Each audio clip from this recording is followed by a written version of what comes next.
जय हिंद। कैसे हैं आप? एक बार फिर आपके अपने चैनल गुरु गंगा में आपका हार्दिक स्वागत है। आज के वीडियो में हम लोग भौतिक विज्ञान की महत्वपूर्ण प्रश्नों की श्रृंखला का 10वां प्रैक्टिस सेट हल करेंगे, टेस्ट सीरीज हल करेंगे। इस वीडियो में भी 25 महत्वपूर्ण प्रश्नों को शामिल किया गया है जो विभिन्न प्रतियोगी परीक्षाओं में पूछे गए हैं। तो आप वीडियो को अंत तक जरूर देखिएगा। चलिए बिना किसी देरी के शुरू करते हैं आज की इम्पोर्टेंट कक्षा। पहला प्रश्न कहता है, वस्तु को गर्म करने पर उसके अणुओं पर क्या प्रभाव पड़ेगा। यानी किसी वस्तु को गर्म करने पर उसके अणुओं पर क्या प्रभाव पड़ेगा यह बताना है आपको। ऑप्शन ए कहता है कि अणुओं की चाल बढ़ जाएगी, बी कहता है अणुओं का भार घट जाएगा, सी कहता है अणुओं का भार बढ़ जाएगा और डी कहता है अणुओं की ऊर्जा कम हो जाएगी। आपको बताना है कि इसमें से सही उत्तर क्या है। जब किसी वस्तु को गर्म करते हैं तो उसके अणुओं की जो चाल होती है वह बढ़ जाती है, तो ए ऑप्शन बिल्कुल सही है। किसी वस्तु का ताप किसका सूचक है? ए उसके अणुओं के कुल वेग का, बी उसके अणुओं की औसत ऊर्जा का, सी उसके अणुओं की कुल ऊर्जा का और डी कहता है उसके अणुओं के औसत गतिज ऊर्जा का। तो आपको बताना है कि किसी वस्तु का ताप किसका सूचक है।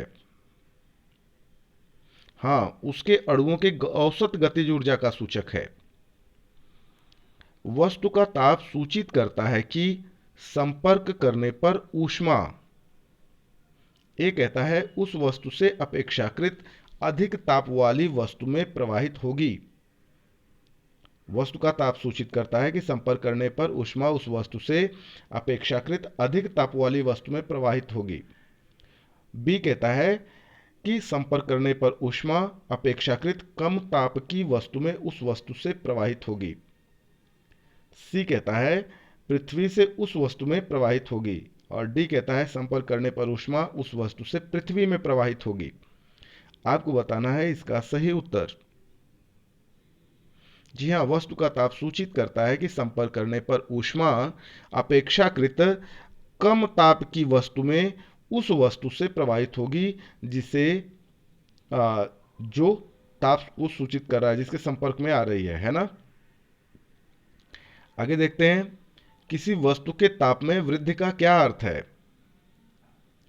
ए वस्तु की यांत्रिक ऊर्जा बढ़ गई है, बी वस्तु की स्थितिज ऊर्जा बढ़ गई है, सी वस्तु की गतिज ऊर्जा बढ़ गई है और डी कहता है वस्तु की ऊष्मीय ऊर्जा बढ़ गई है। किसी वस्तु के ताप में वृद्धि का क्या अर्थ है आपको बताना है, बताएं। हाँ, किसी वस्तु के ताप में वृद्धि का अर्थ होता है कि वस्तु की ऊष्मीय ऊर्जा बढ़ गई है।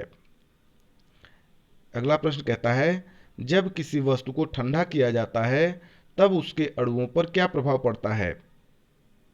ए उसका भार बढ़ जाता है, बी उसकी चाल घट जाती है, सी उसका द्रव्यमान बढ़ जाता है, डी उसकी ऊर्जा बढ़ जाती है। क्या है सही उत्तर? जी हाँ, जब किसी वस्तु को ठंडा किया जाता है तब उसके अणुओं की चाल घट जाती है।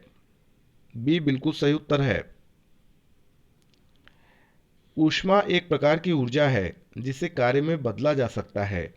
इसका प्रत्यक्ष प्रमाण सबसे पहले किसने दिया? ए फ़ारेनहाइट, बी रमफोर्ड, सी सेल्सियस, डी डेवी। बहुत अच्छा प्रश्न है, उत्तर बताएं। रमफोर्ड ने दिया। किसने? रमफोर्ड ने। किस वैज्ञानिक ने सर्वप्रथम बर्फ के दो टुकड़ों को आपस में घिसकर पिघला दिया? ए सेल्सियस, बी जूल, सी डेवी और डी रमफोर्ड। तो इसका सही उत्तर है डेवी। डेवी ने सबसे पहले बर्फ के दो टुकड़ों को आपस में घिसकर पिघला दिया।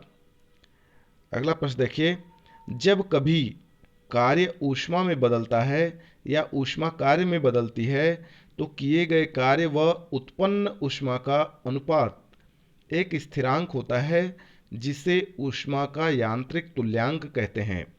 इसका मान कितना होता है? ए कहता है 4186 जूल प्रति किलो कैलोरी, बी कहता है 4.186 जूल प्रति कैलोरी, सी कहता है उपर्युक्त दोनों, और डी कहता है उपर्युक्त में से कोई नहीं। आपको बताना है इसका सही उत्तर। जी हां, इसका सही उत्तर है उपर्युक्त दोनों। महान वैज्ञानिक आर्किमिडीज किस देश से संबंधित थे? ए ग्रीस से, बी जर्मनी से, सी ऑस्ट्रेलिया से, डी ब्रिटेन से। इसका सही उत्तर है ग्रीस से संबंधित थे, ग्रीस के रहने वाले थे। जब कुछ पानी का लगातार मंथन किया जाता है तब उसका ताप बढ़ जाता है। इस क्रिया में क्या होता है? ए कहता है ऊष्मीय ऊर्जा का रूपांतरण ऊष्मा ऊर्जा में होता है, बी कहता है ऊष्मा ऊर्जा का रूपांतरण ऊष्मीय ऊर्जा में होता है, सी कहता है यांत्रिक ऊर्जा का रूपांतरण ऊष्मीय ऊर्जा में होता है, और डी कहता है ऊष्मीय ऊर्जा का रूपांतरण यांत्रिक ऊर्जा में होता है। आपको बताना है इसका सही उत्तर। जी हाँ, जब कुछ पानी का लगातार मंथन किया जाता है तब उसका ताप बढ़ जाता है। इस क्रिया में यांत्रिक ऊर्जा का रूपांतरण ऊष्मीय ऊर्जा में होता है। सामान्य ताप पर किसी पात्र में जल को यदि भार युक्त मथनी से मंथन करते हैं तो उसके ताप में क्या होता है आपको बताना है। ए कहता है वृद्धि होगी, बी कहता है उसके ताप में कमी होगी, सी कहता है पहले ताप घटेगा फिर बढ़ेगा, और डी कहता है कि उसके ताप में कोई परिवर्तन नहीं होगा। क्या होगा इसका सही उत्तर? जी हां, उसके ताप में वृद्धि होगी। झरने में जब जल ऊंचाई से गिरता है तो उसका ताप ए कहता है न घटता है न बढ़ता है, बी कहता है बढ़ जाता है, सी कहता है घट जाता है, और डी कहता है इनमें से कोई नहीं। आप बताएं इसका सही उत्तर क्या होगा? हाँ, झरने में जब जल ऊंचाई से गिरता है तो उसका ताप बढ़ जाता है। क्या हो जाता है? बढ़ जाता है। ऊष्मा का एसआई मात्रक क्या है? A newton, B ampere, C joule, D watt. तो ऊष्मा का एसआई मात्रक है जूल। क्या है? जूल। इनमें से कौन ऊष्मा का मात्रक नहीं है? ए कहता है जूल, बी कहता है किलो कैलोरी, सी कहता है कैलोरी, डी कहता है डिग्री सेल्सियस। ऊष्मा का मात्रक कौन सा इसमें से नहीं है? हाँ, आगे के तीनों हैं। डिग्री सेल्सियस ऊष्मा का मात्रक नहीं है। ताप का एसआई मात्रक क्या है? ए कहता है केल्विन, बी कहता है फारेनहाइट, सी कहता है सेंटीग्रेड, डी कहता है सेल्सियस। हाँ, सेंटीग्रेड और सेल्सियस तो एक ही हो गया ना। चलिए ठीक है, आप बताएं। केल्विन, केल्विन बिल्कुल सही उत्तर है। आगे देखें। 1 किलो कैलोरी ऊष्मा का मान लगभग कितना होता है? ए कहता है 4.2 जूल, बी कहता है 4.2 गुणे 10 की घाते 4 जूल, सी कहता है 4.2 गुणे 10 की घाते 3 जूल, और डी कहता है 4.2 गुणे 10 की घाते 2 जूल। आपको बताना है 1 किलो कैलोरी ऊष्मा का मान लगभग कितना होता है? हाँ, 4.2 गुणे 10 की घाते 3 जूल होता है। किसी विशाल झरने की तली में पानी का तापक्रम उसके सबसे ऊपरी भाग की तुलना में क्यों अधिक होता है? ए नदी तल के शैलों में से ऊष्मा निकलती है इसलिए, बी कहता है तली के पानी में अधिक स्थितिज ऊर्जा होती है इसलिए, सी कहता है गिरते हुए पानी की गतिज ऊर्जा ऊष्मा में परिवर्तित हो जाती है इसलिए, और डी कहता है गिरता हुआ पानी सूर्य की गर्मी को सोख लेता है इसलिए।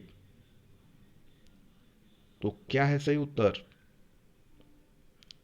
किसी विशाल झरने की तली में पानी का तापक्रम उसके सबसे ऊपरी भाग की तुलना में इसलिए अधिक होता है क्योंकि गिरते हुए पानी की गतिज ऊर्जा ऊष्मा में परिवर्तित हो जाती है। सी बिल्कुल सही है। 18वां प्रश्न कहता है गर्मियों में ताप 46 डिग्री सेंटीग्रेड हो जाने पर भी ऊंट गर्मी से राहत कैसे महसूस करता है? ए अपने शरीर में पानी का संचय करके, बी अपने शरीर के ताप को 42 डिग्री सेल्सियस तक बढ़ाकर, सी रेगिस्तानी पौधों की छाया में बैठकर, और डी कहता है उपर्युक्त में से कोई नहीं। अच्छा प्रश्न है, क्या सही है? जी हाँ, गर्मियों में ताप 46 डिग्री सेंटीग्रेड हो जाने पर भी ऊंट गर्मी से राहत इसलिए प्राप्त करता है इस तरीके से कि वह अपने शरीर के ताप को 42 डिग्री सेल्सियस तक बढ़ा लेता है ना। बी बिल्कुल ठीक है। बर्फ पर दाब बढ़ाने से उसके गलनांक पर क्या प्रभाव पड़ेगा? ए, गलनांक घट जाएगा। बी, गलनांक बढ़ जाएगा। सी, गलनांक शून्य हो जाएगा। डी, गलनांक अपरिवर्तित रहेगा। बर्फ पर दाब बढ़ाने से उसका गलनांक घट जाएगा। ए बिल्कुल सही उत्तर है। द्रव तापमापी की अपेक्षा गैस तापमापी अधिक संवेदी होता है क्योंकि गैस, ए कहता है द्रव से हल्की होती है। बी कहता है गैस द्रव की अपेक्षा अधिक प्रसार करती है। सी कहता है गैस अपनी अवस्था आसानी से नहीं बदलती है। और डी कहता है गैस सरलता से प्राप्त की जा सकती है। सही उत्तर बताएं। जी हाँ, द्रव तापमापी की अपेक्षा गैस तापमापी अधिक संवेदी होता है क्योंकि गैस द्रव की अपेक्षा अधिक प्रसार करती है। ताप युग्म तापमापी थर्मोकपल थर्मोमीटर किस सिद्धांत पर आधारित है? ए, सीबेक के प्रभाव पर। बी, पेल्टियर के प्रभाव पर। सी, जूल के प्रभाव पर। और डी, इनमें से कोई नहीं। तो बताएं। ताप युग्म तापमापी सीबेक के प्रभाव के सिद्धांत पर आधारित है। अत्यधिक ऊंचे तापों की माप किससे की जाती है? ए, नाइट्रोजन गैस तापमापी से। बी, ताप युग्म तापमापी से। सी, पूर्ण विकिरण उत्तापमापी से। और डी, प्लेटिनम प्रतिरोध तापमापी से। क्या है सही उत्तर? जी हाँ, पूर्ण विकिरण उत्तापमापी से। ये बिल्कुल सही उत्तर है। पूर्ण विकिरण उत्तापमापी टोटल रेडिएशन पायरोमीटर किस सिद्धांत पर आधारित है? ए, सीबेक के प्रभाव पर। बी, जूल के प्रभाव पर। सी, स्टीफन के नियम पर। डी, पेल्टियर के प्रभाव पर। कई बार पूछा गया प्रश्न है, इंपॉर्टेंट है। पूर्ण विकिरण उत्तापमापी किस सिद्धांत पर आधारित है? स्टीफन के नियम पर। किस पर? स्टीफन के नियम पर आधारित है। दूर की वस्तुओं जैसे सूर्य आदि का ताप किस तापमापी के द्वारा मापा जाता है? Very very important. जो दूर की वस्तुएं होती हैं जैसे सूर्य, इस तरीके की जो चीजें हैं, उसका ताप किस तापमापी के द्वारा मापा जाता है? ए, प्लेटिनम प्रतिरोध तापमापी द्वारा। बी, ताप युग्म तापमापी द्वारा। सी, पूर्ण विकिरण उत्तापमापी द्वारा। डी, इनमें से कोई नहीं। तो इसका सही उत्तर है पूर्ण विकिरण उत्तापमापी द्वारा दूर की वस्तुओं का ताप मापा जाता है। अगला प्रश्न कहता है, ठंडे देशों में पारा के स्थान पर अल्कोहल को तापमापी द्रव के रूप में वरीयता क्यों दी जाती है? ठंडे देशों में पारा के स्थान पर अल्कोहल को तापमापी द्रव के रूप में वरीयता क्यों दी जाती है? ए कहता है अल्कोहल का द्रवांक जो होता है वो निम्नतर होता है। बी कहता है अल्कोहल ऊष्मा का बेहतर संचालक होता है इसलिए दी जाती है। सी कहता है अल्कोहल विश्व उत्पादन पारा से अधिक होता है, यानी अल्कोहल का जो विश्व उत्पादन होता है, विश्व में उत्पादन होता है, वो पारे से ज़्यादा होता है इसलिए वरीयता दी जाती है। डी कहता है अल्कोहल पारा से अधिक सस्ता होता है इसलिए वरीयता दी जाती है। इसका सही उत्तर क्या है? हाँ, ठंडे देशों में पारा के स्थान पर अल्कोहल को तापमापी द्रव के रूप में वरीयता इसलिए दी जाती है क्योंकि अल्कोहल का जो द्रवांक होता है वो निम्नतर होता है। ए बिल्कुल सही उत्तर है। तो इस तरीके से ये 25 महत्वपूर्ण प्रश्न पूरे हुए। लेकिन एक इम्पॉर्टेंट सूचना है, एक खेद के साथ आपको सूचित किया जा रहा है कि पिछले प्रैक्टिस सेट 7 में जो 7वां प्रैक्टिस सेट था उसमें एक प्रश्न जिसका उत्तर गलत हो गया था, आप उसे संशोधित कर लीजिएगा, आपकी असुविधा के लिए खेद है। 14वां प्रश्न इस प्रैक्टिस सेट में था, न्यूटन के गति के नियमों के अनुसार निम्न में से कौन सा कथन सत्य है? ए, प्रथम नियम से बल की परिभाषा ज्ञात की जाती है। बी, द्वितीय नियम से बल की परिभाषा ज्ञात की जाती है। सी, तृतीय नियम से संवेग संरक्षण सिद्धांत प्रतिपादित होता है। और डी, उपर्युक्त सभी। तो इस प्रश्न का जो उत्तर उसमें बताया गया प्रैक्टिस सेट में वो बी था, जबकि वह गलत उत्तर है। सही उत्तर है कि प्रथम नियम से बल की परिभाषा ज्ञात की जाती है। तो आप इसे प्लीज संशोधित कर लीजिएगा, बदल लीजिएगा। आगे एक और संशोधन है प्रैक्टिस सेट 8 में, जिसे हमारे एक शिष्य ने ही हमको बताया है। हम ऐसे बहुमूल्य सुझावों का सम्मान करते हैं, स्वीकार करते हैं। कभी कभी ऐसी मिस्टेक हो जाती है, तो हम आपको ये इस तरीके की अगर कोई भी छोटी सी गलती होगी तो हम प्रयास करेंगे कि आपको उसका सही उत्तर जरूर बता दें। भरसक हम लोग प्रयास करते हैं कि ऐसी कोई गलती हो नहीं। यहाँ पर प्रैक्टिस सेट 8 में एक प्रश्न है 27वें नंबर का, सरौता तथा चिमटा निम्न में से किस प्रकार के उत्तोलकों से संबंधित है? ए कहता है दूसरे प्रकार के उत्तोलकों से, बी कहता है तीसरे प्रकार के उत्तोलकों से, सी कहता है क्रमशः प्रथम तथा तृतीय प्रकार के उत्तोलकों से, और जो डी है वो कहता है क्रमशः द्वितीय तथा तृतीय प्रकार के उत्तोलकों से। तो इस वाले प्रश्न में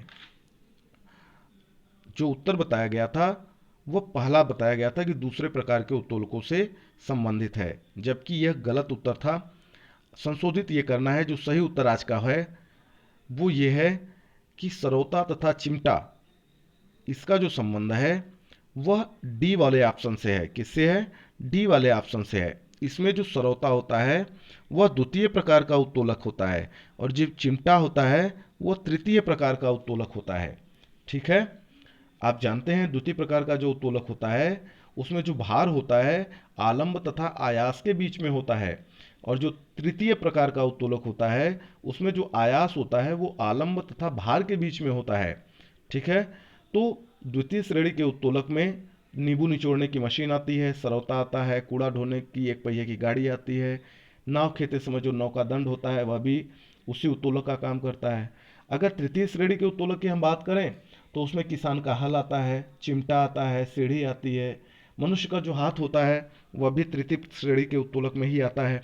तो इस तरीके से आप इसको जरूर संशोधित कर लीजिएगा। और यदि यह वीडियो पसंद आता है तो इसे लाइक जरूर करिएगा, अपने मित्रों में शेयर करना ना भूलिएगा। अपने बहुमूल्य सुझाव इसी प्रकार हमको कमेंट बॉक्स में जरूर देते रहें। चैनल पर नए तो चैनल को सब्सक्राइब करके बेल आइकन को जरूर प्रेस कर लीजिए, ताकि प्रत्येक इंपॉर्टेंट वीडियो की नोटिफिकेशन आपको भी समय से मिलती रहे। और फिर मिलते हैं अगले इंपॉर्टेंट वीडियो में, तब तक के लिए आप सभी लोगों को जय हिंद।